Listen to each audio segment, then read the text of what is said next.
As a young man in my 20s, one of my least favorite philosophers was Machiavelli. Thought of the end justifying the means was not something I could stomach. Yet I knew there were people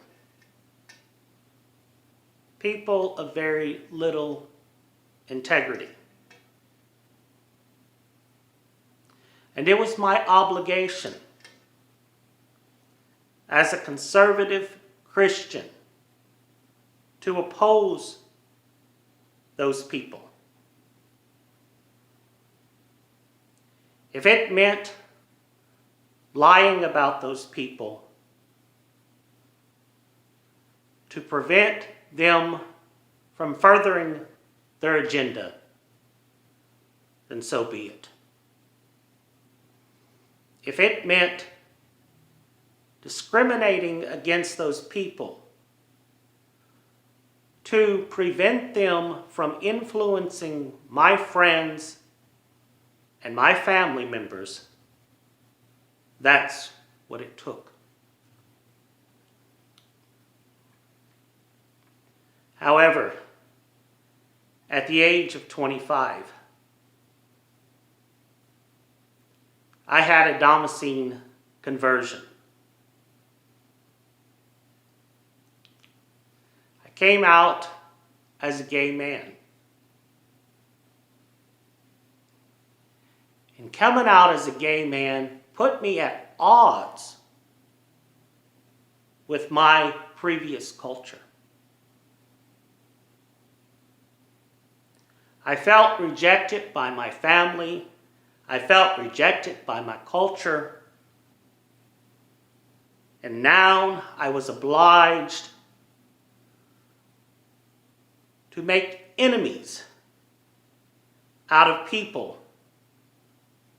who were previously my friends. And I took an antagonistic stance against conservatives. I took an antagonistic stance against Christians.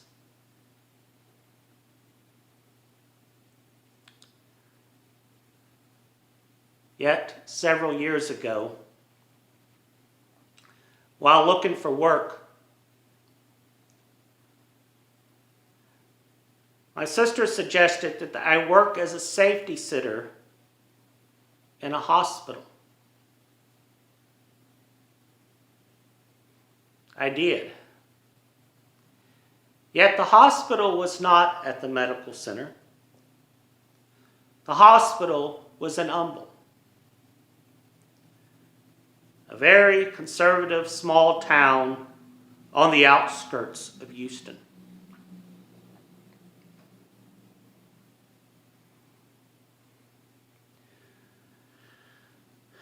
To accommodate the patients I sat with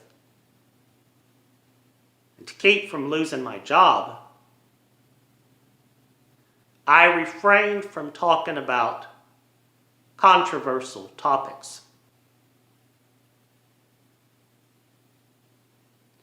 Instead, I would ask the patients I sat with about their families and previous occupations.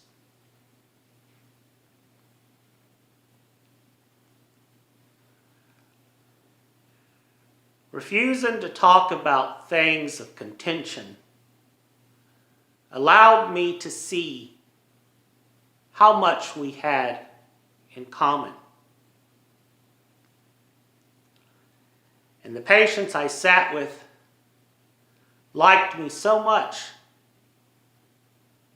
Many of them offered me jobs working with them at home. Yet, working 12-hour shifts at the hospital did not allow for much of anything else.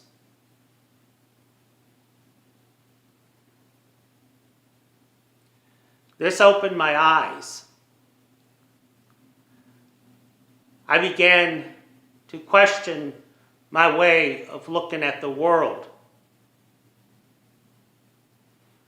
As a young man, I was a conservative Christian,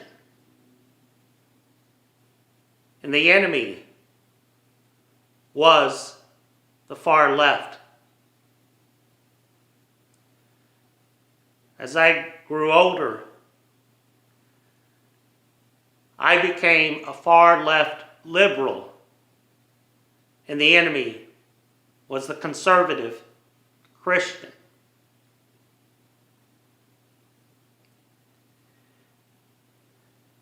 I began to think over the years, just because I disagree with someone, do we have to be enemies? Do I have to behave badly for good reasons? Do I have to be offensive? Working at the hospital allowed me to see that even though I may disagree with someone, does not mean I need to be offensive to win them over. In fact, being offensive does nothing but drive us further apart.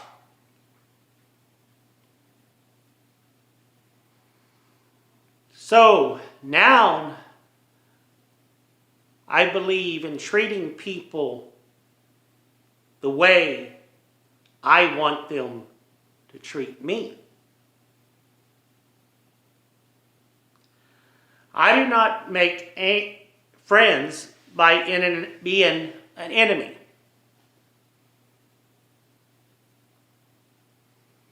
I make friends and I influence people by being a friendly person.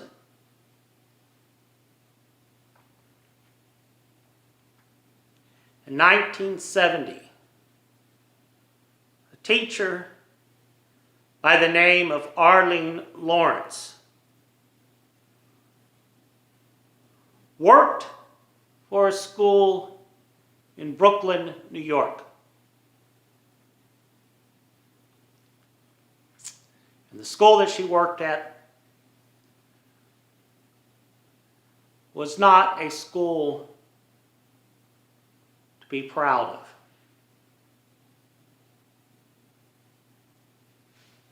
She says in her book, The Love Project, "For 7 years I served my sentence and marked off institutional time. I complained, cried, accepted hopelessness, put down the rest of the faculty for all the things they didn't do, and devoted all my energies to trying to change others and the system."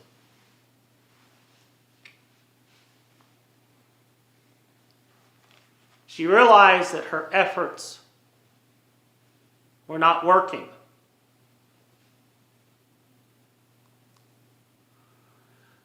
Fighting against her coworkers,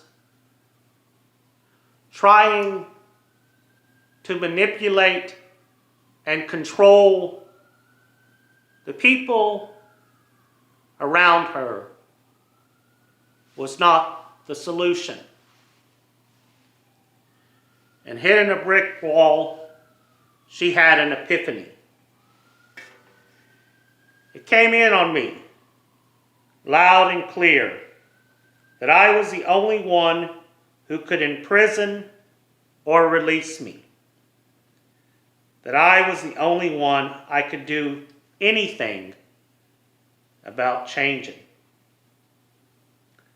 So I let go of my anger and negativism and made a decision to simply be totally loving, open, and vulnerable all the time.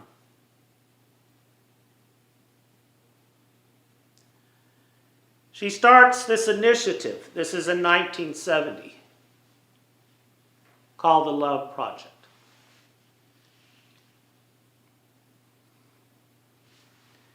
And she witnesses something that she can only describe as miraculous.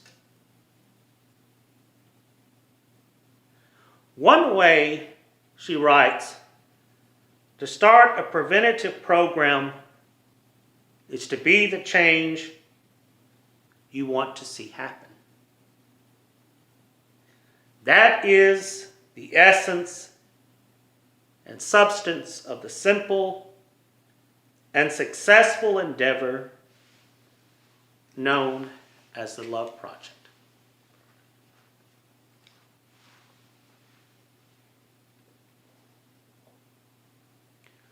So, becoming the change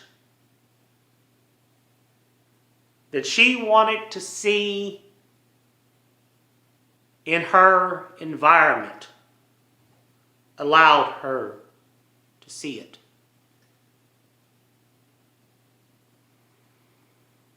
Working on herself instead of trying to manipulate and control others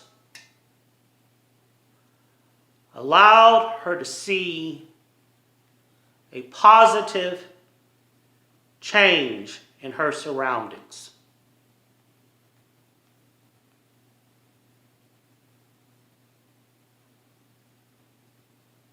The school went from being one of disruptive unruliness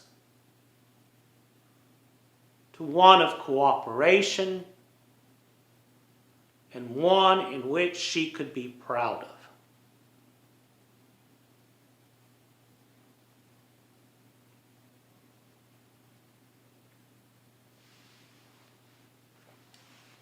In Luke chapter 6, 27 through 36, Christ says in the Sermon on the Mount, "But I say unto you which hear, love your enemies. Do good to them which hate you. Bless them that curse you. And pray for them which despitefully use you. And unto him that smiteth thee on the one cheek, offer also the other. And him that taketh away thy cloak, forbid not to take thy coat also. Give to every man that asketh of thee, and of him that taketh away thy goods, ask them not again. And as ye would that men should do to you, do ye also to them likewise. For if ye love them which love you, what thank have ye? For sinners also love those that love them. And if ye do good to them which do good to you, what thank have ye? For sinners also do even the same. And if ye lend to them of whom ye hope to receive, what thank have ye? For sinners also lend to sinners, to receive as much again. But love ye your enemies, and do good and lend, hoping for nothing again. And your reward shall be great, and ye shall be the children of the highest. For he is kind unto the unthankful and to the evil. Be ye therefore merciful, as your Father also is merciful.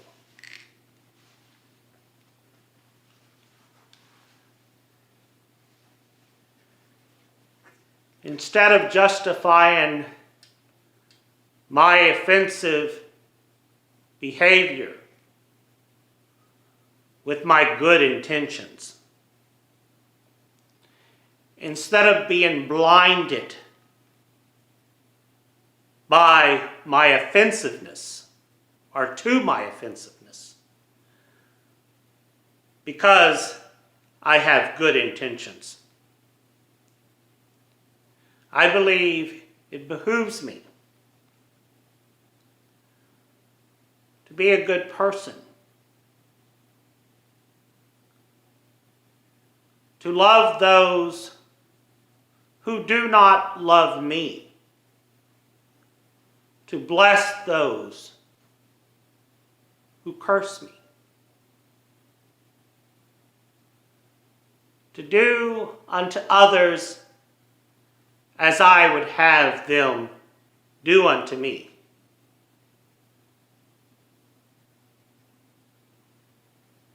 And to live a life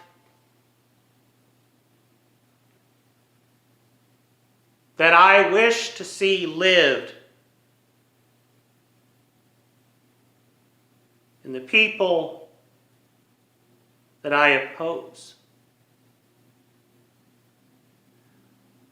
To live a life that I wish to see lived in the people who I call enemies. Because if I mirror the offensiveness I see in others, all I do is widen the division which exists between us. And so, to live my life by the golden rule is my mission. To live my life and to treat others the way I would like to be treated is my ambition.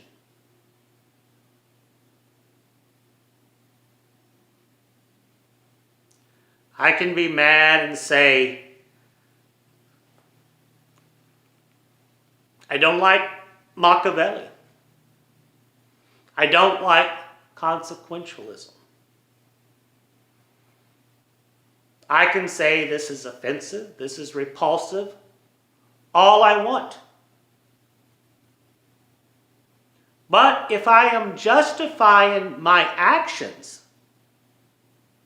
by my so-called good intentions, then I am a hypocrite. Because I am living out that which I oppose.